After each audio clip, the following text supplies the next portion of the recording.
Welcome back, everyone, to another episode of Learning Lashon HaKodesh. Today we are on Chapter 10 with the letter Yod. To introduce the Yod, as you can see, Yod is barely larger than a dot or a small streak, and it can't be divided into parts. And because of this, the rabbis say that Yod alludes to Hashem, who is one and indivisible. Even though his attributes seem to be numerous and even contradictory, they all flow from a unified purpose and existence. This is a verse from Isaiah 26. It says, Ki ve'yah Hashem tzur olamim. For with his name Yah, Hashem is the rock of the universe. Now, a homiletical interpretation from the rabbis sees the word tzur, which in English is rock, as being derived from the word yatsar. It has the same letters as the Hebrew word meaning to form. Recall the Talmudic explanation as we reviewed with the letter Hey that God created the universe with the letters Yod and Hey, which form the divine name. Yeah, I have it here highlighted in red. The Yod is for the world to come, which is Olam Haba, and the Hey we saw was for this world, Olam Hazeh. So now we're going to review a few times where the letter Yod is used in the Torah as a reference to life in the world to come, Olam Haba. This is from Genesis. It says, Vayitzer Hashem Elohim et ha'adam, and Hashem, God, formed man. Now, this first word that we're seeing here, why are there two yods? It does not change the pronunciation. There's an extra yod. For what reason? Well, the sages see it as representing the dual nature of man, mortal and immortal, earthly and heavenly. Furthermore, two yetzarim, two inclinations of good and evil are contained in man. So as Midrash Rabbah teaches, man is created for both this world and the world to come. And then this is the fifth commandment, as we know the 10 commandments, the Decalogue. The fifth commandment says, honor your father and mother so that your days may be lengthened. Now, the sages teach that the reward of long life refers primarily to future life in the world to come. But there's also something really special about this verse where you see the first version says, this word is what I have bolded here, may be lengthened. In the Hebrew, it's ya'arichun. Right, but the second version in Deuteronomy says it's pronounced the same, Ya'arichon, but now it adds a Yod. So according to the Baal Haturim, this inclusion of the Yod alludes to the fact that the promise of long life does not apply to life in this world, but in the next. And for Itui Bikurim, the fact that the Yod is omitted from the first version implies that the bliss of the world to come is hidden from man on earth. And all of this is in accordance with the general dictum that reward for performing a commandment, for mitzvah performance, is not bestowed in this world. So this doesn't mean that there's never reward in this world, but instead it means that the full reward is enjoyed in the world to come. And any reward received in this world is but a foretaste of what is to come. Yod, the smallest letter of the alphabet, represents the metaphysical. The Maharal teaches that in smallness lies essence.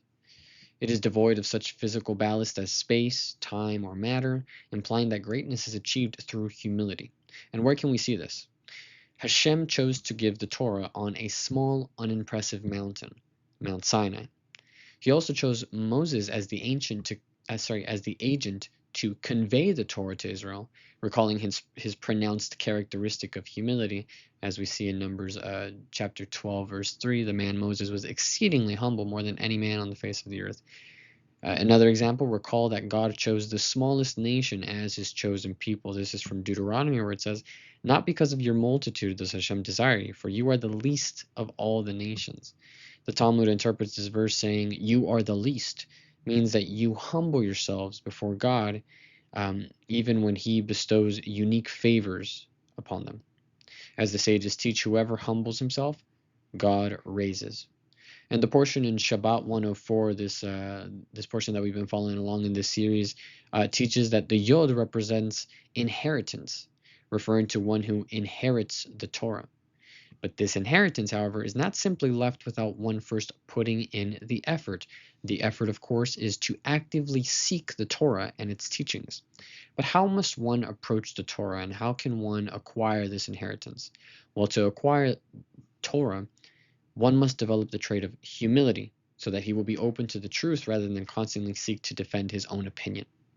The chapter did begin by saying that Yod was indivisible, but consider this as a separate perspective that we're about to see, how to interpret the letter Yod, the form of the letter Yod.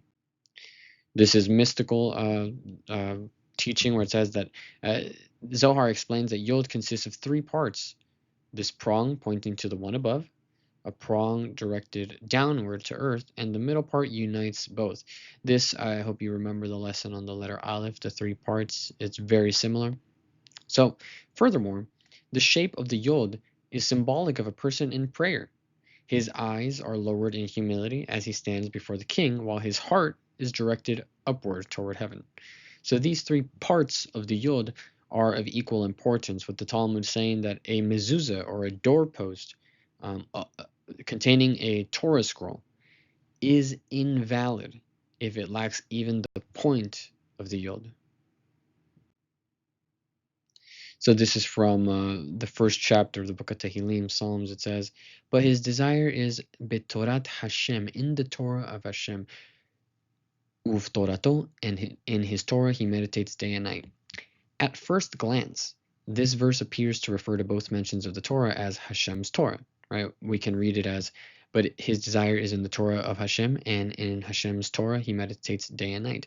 However, Rashi makes this interesting remark where he says that first the verse speaks of the Torah of Hashem, Betorat Hashem, the Torah of Hashem, but then it says in his Torah, not referring to Hashem, but referring to the student.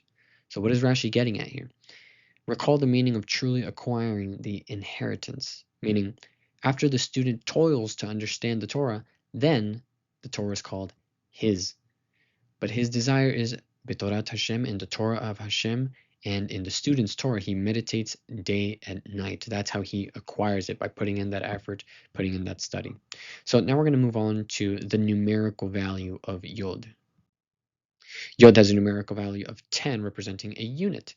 So with Aleph to the letter Tet, we see singular digit units. But once we get to the letter Yod, all the way to the letter Tzadi, we're starting with the tens. So it goes from 10, 20, 30, up to 90. Maharal explains that since 10 can be viewed as a unit, that anytime we see the number 10, it should be viewed as a whole comprising 10 parts, meaning the set of 10 represents completion, and all 10 members should be viewed as one. And the form of the Yod, hardly more than a point, symbolizes its unit character. So here I have a list of the number 10 appearing in the biblical narrative, as well as of rabbinic identification in rabbinic writings. The first one says 10 generations from Adam to Noah. It took 10 generations from Adam to Noah for a complete breakdown of morality, to such an extent that it had to be destroyed, except for Noah and his family. And then from Noah's time, God waited 10 more generations until Abraham evolved as the potential father of the Jewish people. And for this task, which is the next one, Abraham underwent 10 trials of every possible temptation, and Abraham passed them all, proving his complete devotion to God. And the rest are further examples signifying entirety. We see that God created the world with 10 utterances, the 10 utterances of creation being the 10 times that the phrase "and God said" appears in Genesis 1, and these are said to correspond to the 10 commandments on whose observance the world's existence depends. And then as well as 10 things being created on the first Erev Shabbat, on the twilight eve of the first Sabbath, as well as 10 miracles in Egypt and at the sea, referencing the plagues performed in Egypt. And then finally, the 10 times the Israelites tested God in the wilderness. And all of this, this entire list was taken from Pirkei Avot, chapter 5. This is Ethics of the Fathers, chapter 5. If you have a copy or want to further research these, the number 10 and its special nature. And the final example of the number 10 I'd also just want to quickly name drop is the philosophy of Jewish mysticism. I'm sure you've seen what is referred to as the Tree of Life, regarding the essence of Hashem, the structure of the universe, and the understanding of mankind. It's put into a sort of a definition by a system of 10 stages referred to as the Eser Sefirot, which are the 10 emanations from conception to completion. The word Yod may be read homiletically as Yad, hand, and denotes power and possession. So Yad means hand, and if you ever see a little tool being used to read the Torah, That's called a yad, a hand, because it helps you find your place while reading. And also, it's forbidden to touch, let's say, a Torah scroll with your hand, it, really to prevent the oil of your hand ruining any Torah script. So, figuratively, the closed hand signifies ownership, right? I'm grabbing onto something, it's mine. And remember chapter 4, referencing Deuteronomy 15, saying, open wide your hand to the poor and the needy. Well, Mechilta teaches that at birth, an infant's hands are clenched fists, signifying possessiveness, as if to say that the baby's saying, the entire world is mine. But at the time of death, the hands don't stay clenched. At the time of death, the hands open, letting the world go, not taking anything along, uh, anything physical from this world. So we'll conclude this lesson with a few stories regarding the Yod as a spokesperson, right? It's had a few conversations with Hashem in Jewish literature. So you see these names. This is Avram and Avraham. Remember how Abraham's name was literally Abram, which was father of Aram, to Abraham, meaning father of nations. And then we have his wife Sarai, which means my princess, but now it's Sarah, princess. So not just Abraham's wife, but the mother of all mankind. So this change was accomplished by splitting the Yod of Sarai's name into two hays, into half, right? Because both the hays represent 5, while the Yod represents 10. And another Agadah, a story says that after God changed Sarai's name to Sarah, the Yod was just completely taken aback, was just, I guess, offended, right? The Yod went to the celestial throne and lamented, is it because I'm the smallest among the letters that you have taken me away from the name of Sarai? And God calmed the Yod, assured him by promising to affix it to the beginning of a man's name. And this promise was fulfilled when Joshua's name was changed from Hoshea to Yehoshua. Here we have in the book of Numbers, this name change appears where before he's called Hoshea and then he's called Yehoshua. So the lengthening of a name is a mark of honor. Moses made Joshua's humility known to all and raised his status by lengthening his name to Yehoshua from Hoshea when he was sent as a spy among the other 12 leaders to the Holy Land. This new name, Yehoshua, is used continuously with one exception, one of Moshe's final times addressing the people before his death. Vaidaber hu veHoshea bin Nun. Moses read all the words of this song to the nation, he and Hosea bin Nun. So I wouldn't be surprised if some English translations still maintain it as Joshua, but the Hebrew text that we have, at least in the Masoretic tradition, is still, it goes back to Hosea. And the teaching is that now that Moses' disciple became equal to him as a leader, the verse equates them, saying he and Hoshea, Moses and Hoshea. So the additional Yod was a type of protection and praise for Joshua's status. But that was when he was a student. Now, no longer did he need the Yod to achieve such a status of honor, but now his appointment as Moshe's successor was the greatest honor.